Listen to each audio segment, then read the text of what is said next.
خروج 26واں باب جو 37 آیات پر مشتمل ہے۔ اور تو مسکن کے لیے 10 پردے بنانا، یہ بٹے ہوئے باریک کتان اور آسمانی کرمزی اور سرخ رنگ کے کپڑوں کے ہوں، اور ان میں کسی ماہر استاد سے کروبیوں کی صورت کڑھوانا۔ ہر پردے کی لمبائی 28 ہاتھ اور چوڑائی 4 ہاتھ ہو، اور سب پردے ایک ہی ناپ کے ہوں، اور 5 پردے ایک دوسرے سے جوڑے جائیں، اور باقی 5 پردے بھی ایک دوسرے سے جوڑے جائیں۔ اور تو ایک بڑے پردے کے حاشیے میں بٹے ہوئے کنارے کی طرف جو جوڑا جائے گا آسمانی رنگ کے تکمے بنانا، اور ایسے ہی دوسرے بڑے پردے کے حاشیے میں جو اس کے ساتھ ملایا جائے گا تکمے بنانا۔ 50 تکمے ایک بڑے پردے میں بنانا، اور 50 ہی دوسرے بڑے پردے کے حاشیے میں جو اس کے ساتھ ملایا جائے گا بنانا، اور سب تکمے ایک دوسرے کے آمنے سامنے ہوں۔ اور سونے کی 50 گھنڈیاں بنا کر ان پردوں کو ان ہی گھنڈیوں سے ایک دوسرے کے ساتھ جوڑ دینا، تب وہ مسکن ایک ہو جائے گا۔ اور تو بکری کے بال کے پردے بنانا، تاکہ مسکن کے اوپر خیمے کا کام دیں۔ ایسے پردے 11 ہوں، اور ہر پردے کی لمبائی 30 ہاتھ اور چوڑائی 4 ہاتھ ہو، وہ 11 ہوں۔ پردے ایک ہی ناپ کے ہوں۔ اور تو 5 پردے ایک جگہ اور 6 پردے ایک جگہ آپس میں جوڑ دینا، اور چھٹے پردے کو خیمے کے سامنے موڑ کر دوہرا کر دینا۔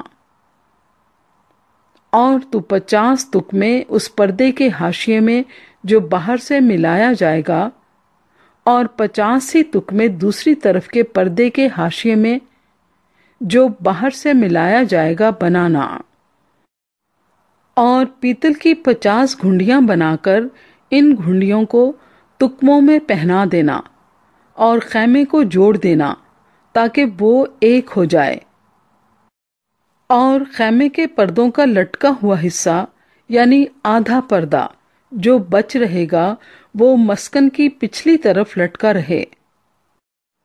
اور خیمے کے پردوں کی لمبائی کے باقی حصے میں سے 1 ہاتھ پر وہ ادھر سے اور 1 ہاتھ پر وہ ادھر سے مسکن کی دونوں طرف ادھر اور ادھر لٹکا رہے، تاکہ اسے ڈھانک لے۔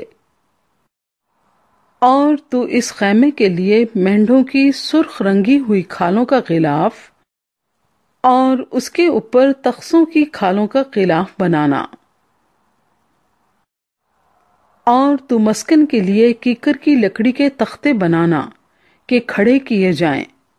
ہر تختے کی لمبائی 10 ہاتھ اور چوڑائی 1.5 ہاتھ ہو، اور ہر تختے میں 2 چولے ہوں جو ایک دوسری سے ملی ہوئی ہوں۔ مسکن کے سب تختے اسی طرح کے بنانا۔ اور مسکن کے لیے جو تختے تو بنائے گا ان میں سے 20 تختے جنوبی سمت کے لیے ہوں، اور ان 20 تختوں کے نیچے چاندی کے 40 خانے بنانا، یعنی ہر ایک تختے کے نیچے اس کی دونوں چولوں کے لیے 2 خانے۔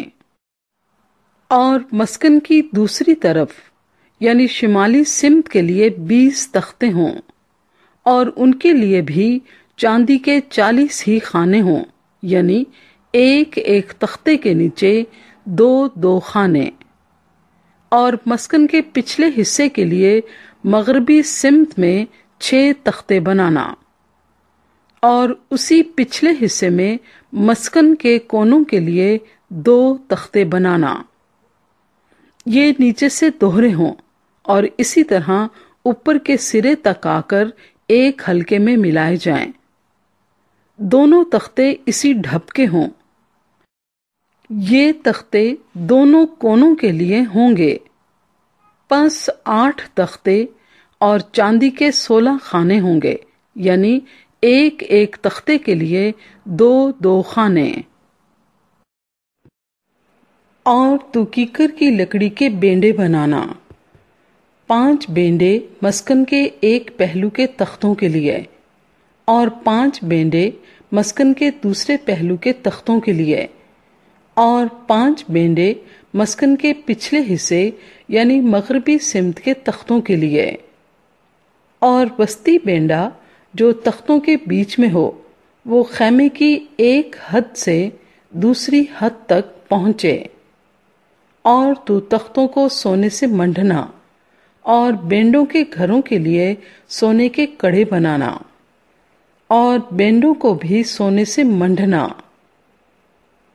اور تو مسکن کو اسی نمونے کے مطابق بنانا جو پہاڑ پر تجھے دکھایا گیا ہے۔ اور تو آسمانی، ارغوانی اور سرخ رنگ کے کپڑوں اور باریک بٹے ہوئے کتان کا ایک پردہ بنانا اور اس میں کسی ماہر استاد سے کروبیوں کی صورت کڑھوانا اور اسے سونے سے منڈے ہوئے کیکر کے 4 ستونوں پر لٹکانا، ان کے کنڈے سونے کے ہوں اور چاندی کے 4 خانوں پر کھڑے کیے جائیں، اور پردے کو گھنڈیوں کے نیچے لٹکانا اور شہادت کے صندوق کو وہیں پردے کے اندر لے جانا، اور یہ پردہ تمہارے لیے پاک مقام کو پاک ترین مقام سے الگ کرے گا، اور تو سرپوش کو پاک ترین مقام میں شہادت کے صندوق پر رکھنا، اور میز کو پردے کے باہر دھر کر شمعدان کو اس کے مقابل مسکن کی جنوبی سمت میں رکھنا، یعنی میز شمالی سمت میں رکھنا، اور تو ایک پردہ خیمے کے دروازے کے لیے آسمانی، ارغوانی اور سرخ رنگ کے کپڑوں اور باریک بٹے ہوئے کتان کا بنانا، اور اس پر بیل بوٹے کڑھے ہوئے ہوں، اور اس پردے کے لیے کیکر کی لکڑی کے 5 ستون بنانا اور ان کو سونے سے منڈنا، اور ان کے کنڈے سونے کے ہوں، جن کے لیے تو پیتل کے 5 خانے ڈھال کر بنانا۔